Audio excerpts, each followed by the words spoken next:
আমি জোর গলায় এটা বলছি যে আপনার ওপরে, আপনি মুসলমান, আপনার উপরে দমন পীড়ন হচ্ছে, মুসলিম জনপ্রতিনিধি তৈরি করলে হয়ে যাবে, ঘোড়ার ডিম হবে, ঘোড়ার ডিম হবে। পশ্চিমবাংলার বিধানসভায় 43 থেকে 44টা মুসলিম জনপ্রতিনিধি আছে। একবারের জন্য নওশাদ সিদ্দিকী ছাড়া কারো মুখে শুনলাম না যে আনিসকে কেন হত্যা করা হলো। একবারের জন্য শুনলাম না যে ওয়াকাফ প্রপার্টি, যে পশ্চিমবাংলায় 75,000 বিঘা ওয়াকাফ প্রপার্টি কবে উদ্ধার করা হবে।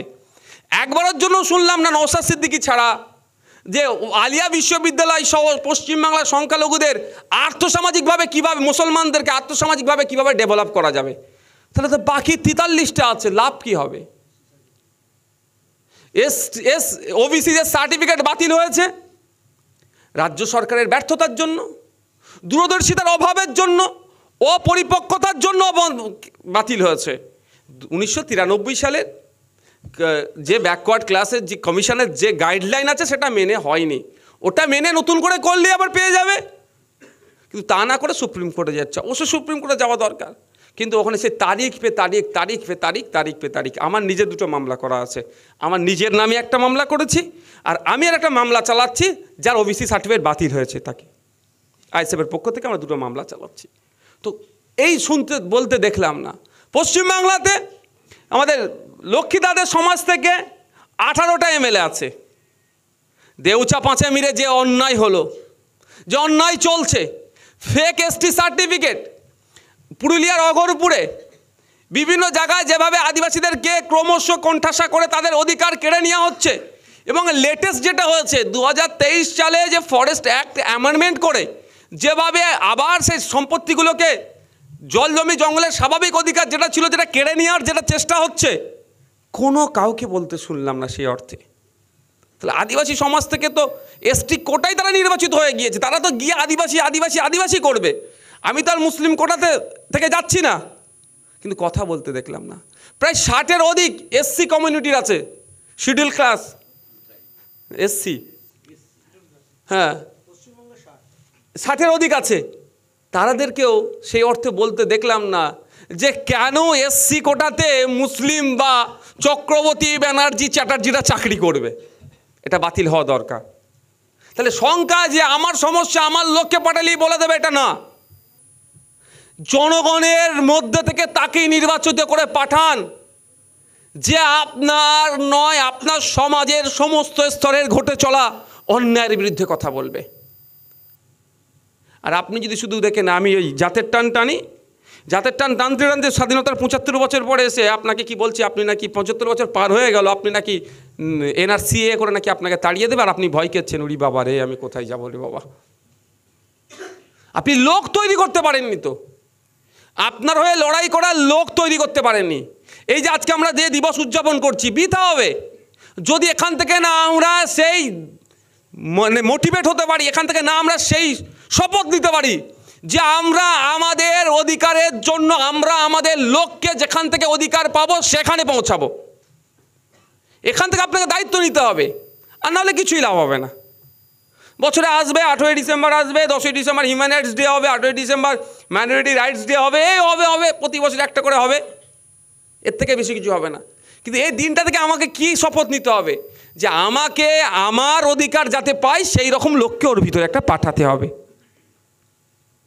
না হলে আপনি পাবেন না। এই যে উত্তরপ্রদেশে সম্বল মসজিদকে করা নিয়ে, সার্ভে করাকে নিয়ে আপনারা কি দেখলেন? পুলিশের গুলিতে, আমরা যতটুকু জানতে পারলাম পুলিশের গুলিতে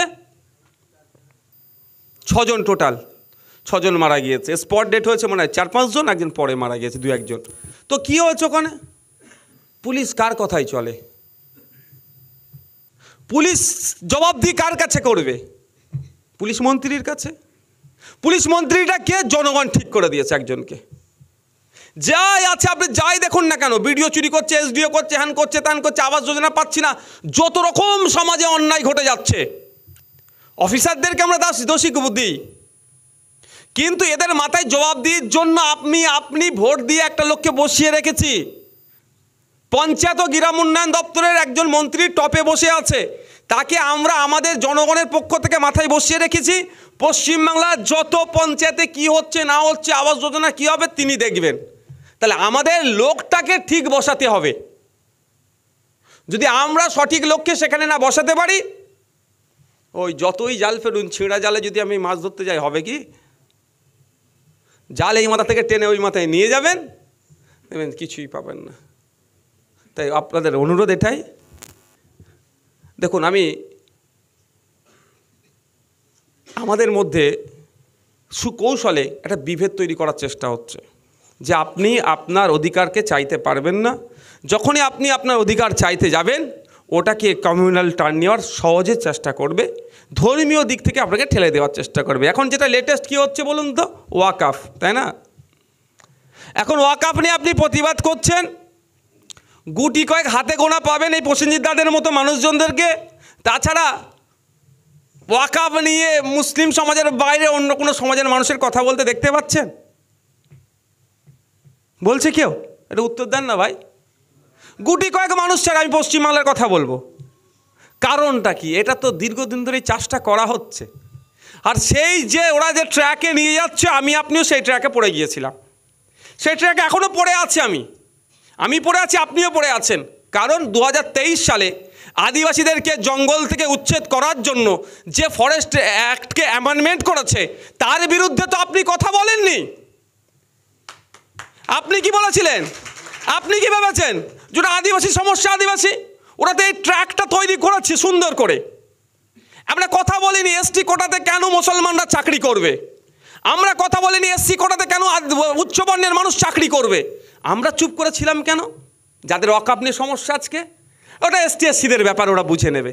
আর এই ট্র্যাকটা তো সরকার, রাজ্য সরকার, কেন্দ্র সরকার চাইছে এই ট্র্যাকে চলুক। এই ট্র্যাকে যদি চলে, ওদেরাই তো সাকসেস।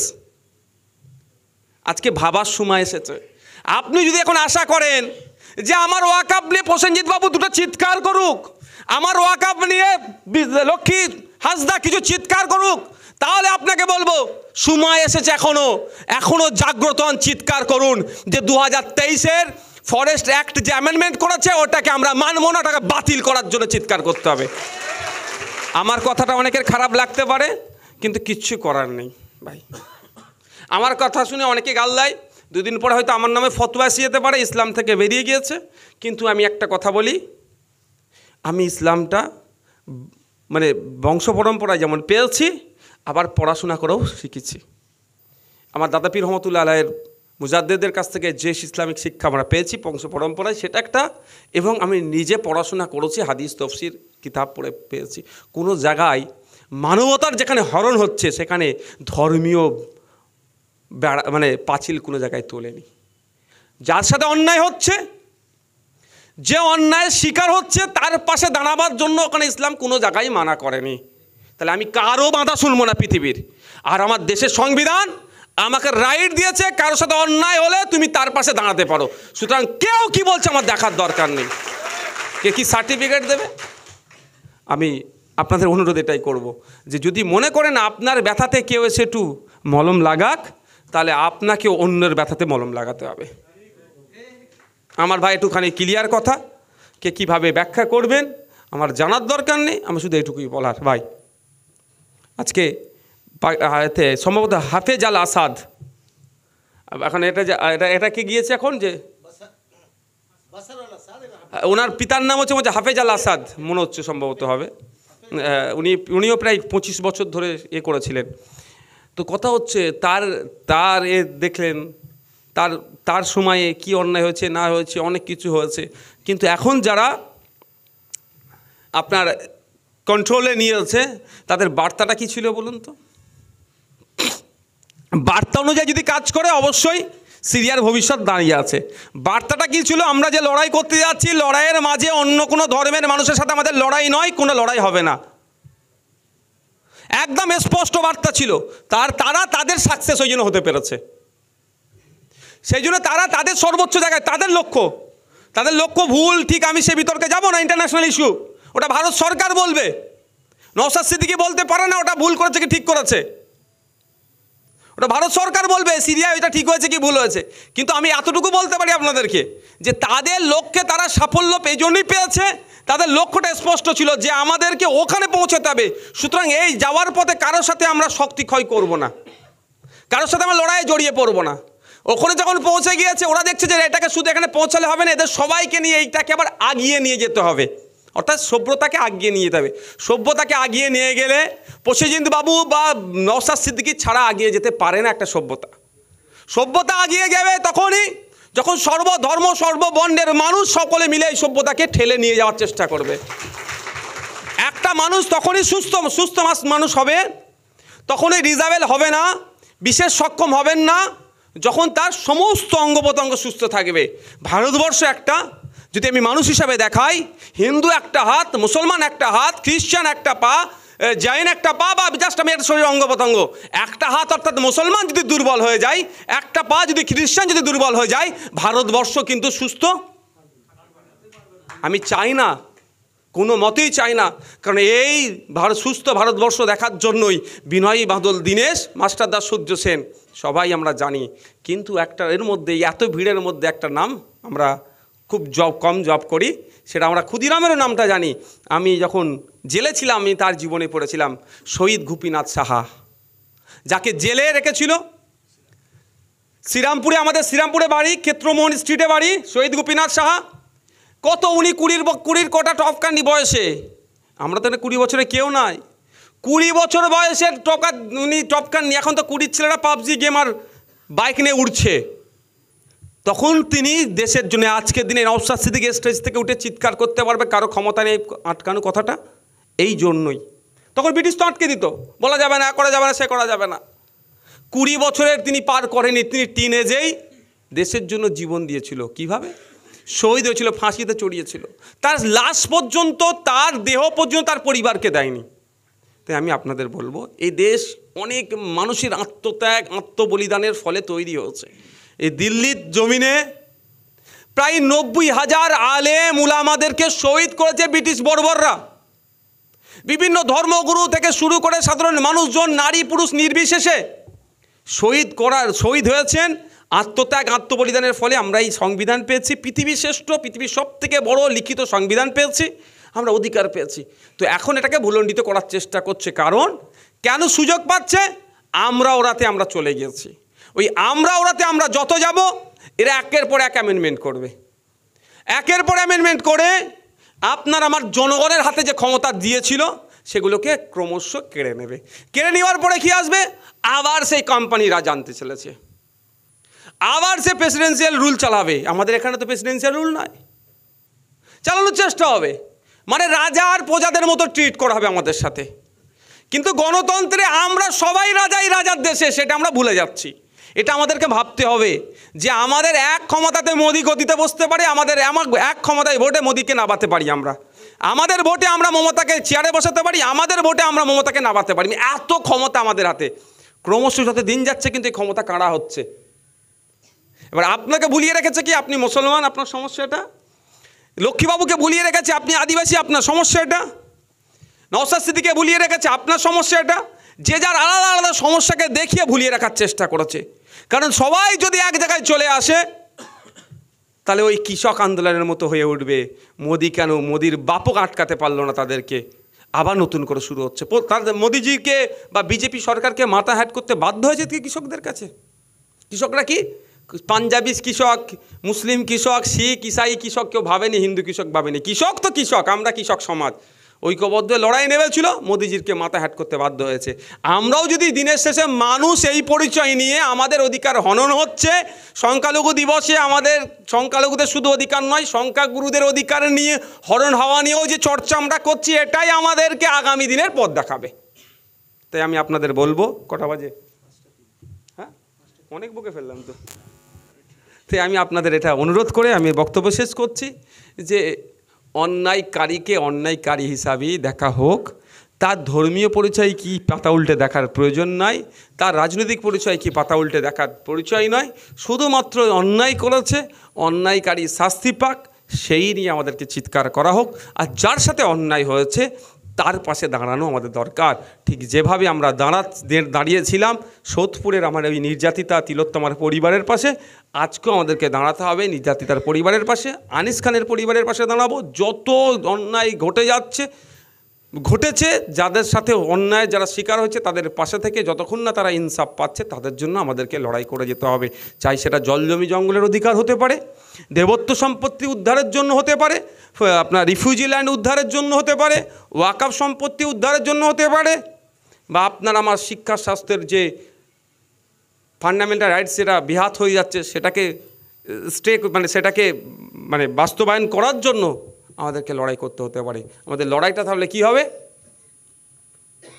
সবার ঊর্ধ্বে গিয়ে আমরা মানুষের তরে সেই লড়াই আমাদের করতে হবে। অন্যথায় দেখবেন সুকৌশলে ক্রমশ দেখুন না আপনারা কোন জায়গায় আমরা পৌঁছেছি। আচ্ছা বুকে হাত দিয়ে বলুন তো আমরা কোন জায়গায় পৌঁছেছি? শুধুমাত্র আমাদের মধ্যে এই ভাগাভাগি করার জন্য, আমরা ওরা করার জন্য আমাদের অবস্থা আছে কোন জায়গায় এসে পৌঁছেছে। কেউ আমাদের নিয়ে ভাবছে? আমাদের ভাববে কারা? রাজনৈতিক নেতারা, যারা সরকার চালাচ্ছে, যারা রাজ্য চালাচ্ছে, ভাবছে? তালডাংরাতে 3 বছর ধরে এক্সরে মেশিন বন্ধ আছে। তালডাংরা প্রাথমিক স্বাস্থ্যকেন্দ্রতে সম্ভবত 3 বছর ধরে এক্সরে মেশিন চলছে না। তাহলে ওখানকার শ্রমজীবী খেটে খাওয়া মানুষদের কথা একটু কেউ ভাবছি আমরা? এবার আপনি হিসাব করবেন নাকি তালডাংরাতে কত পার্সেন্ট মুসলমান, কত পার্সেন্ট এসটি, কত পার্সেন্ট এসসি, কত পার্সেন্ট আপার কাস্ট, কত পার্সেন্ট ওবিসি, হিসাব করবেন নাকি? তা তালডাংরার মানুষ পাচ্ছে না। তা ওই এক্সরে মেশিন যাতে চালু হয় ওখানে ফ্রি অফ কস্টে, যাতে ওখানকার মানুষ পরিষেবা পায় ওই প্রাথমিক স্বাস্থ্যকেন্দ্র থেকে বা ব্লক যেটা আছে, এক্স্যাক্ট আমার মনে পড়ছে না, তার জন্য আমাকে তো বলতে হবে। এই বলা আমরা বন্ধ করে দিচ্ছি, এটা আমরা দেখছি। আবার আমরা এই যে ওই কবির লেখাটা কোন কবির ছিল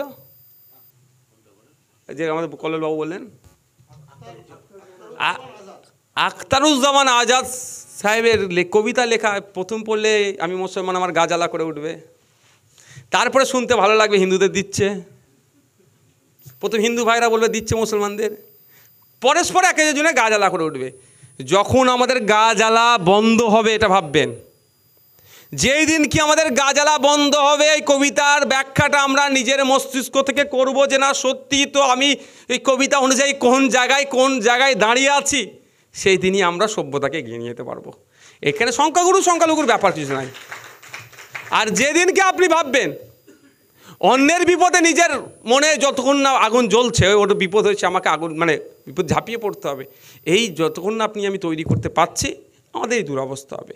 আর পশ্চিমবাংলা নয় সারা আমি ভারতবর্ষের কথা বলি যে ভারতবর্ষে কী সংখ্যালঘু কী সংখ্যাগুরু, দেখুন সবাই আজকে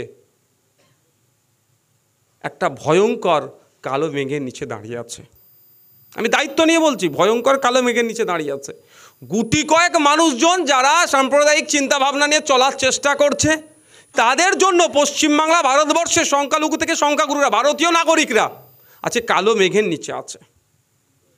তো এই গুটি কয়েক মানুষের জন্য আমরা সংখ্যাগুরুদের মধ্যে যে সুসম্পর্ক, যে সংস্কৃতির আদান প্রদান, যে ঐক্য আছে সেটা আমরা বিনষ্ট হতে দেব না। যে কমিউনিটির মধ্যে হোক না কেন আমাদেরকে চিহ্নিত করতে হবে, ওদেরকে জনবিচ্ছিন্ন করতে হবে গণতান্ত্রিক প্রক্রিয়াতে। আর এই কাজটা আমাদেরকে চালিয়ে যেতে হবে। ধন্যবাদ যারা উপস্থিত হয়েছেন প্রত্যেককে আবারও সংগ্রামী অভিনন্দন জানিয়ে আমি আমার বক্তব্য শেষ করছি। আজকে আমি শেষ প্রাককালে আবারও বলবো, আমাদের ভারত বাংলাদেশের সুসম্পর্ক যতটুকু ক্ষতি হয়েছে সেটা দ্রুত রিকভারি হোক। আমাদের দু দেশের মানুষের মধ্যে যে ঐক্য, যে সম্প্রীতি ছিল আবারও সেটা রিকভারি হোক। আমরা পুনরায় আগের মতো সেই সময় ফিরে পাই। আমরা আমাদের সংস্কৃতির আদান প্রদান থেকে শুরু করে আমাদের দুই দেশের ডেভেলপমেন্টের জন্য দুই দেশই গুরুত্বপূর্ণ ভূমিকা রাখবে এই কামনা করে বক্তব্য শেষ করছি এবং আন্তর্জাতিক সংখ্যালঘু অধিকার দিবসের সার্থক হোক। ধন্যবাদ।